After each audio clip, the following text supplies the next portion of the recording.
Enabling two-factor authentication on your Booking.com account adds an extra layer of security to protect your personal information. Follow these steps to set it up. Step 1. Log into your account. Visit the Booking.com website or app and log into your account using your username and password. Step 2. Access account settings.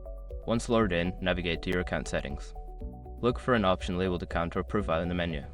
Step 3. Find Security Settings. Within the account settings, locate the section for Security or Privacy Settings. This is where you will find options related to two-factor authentication. Step 4. Enable two-factor authentication. Select the option to enable two-factor authentication. You may be prompted to enter your phone number or email address where you will receive the authentication codes. Step 5. Verify and save changes.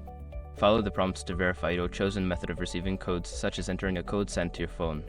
Once verified, save your changes to activate two-factor authentication. By following these steps, you can enhance the security of your Booking.com account. Remember to keep your authentication method accessible to ensure a smooth login experience in the future.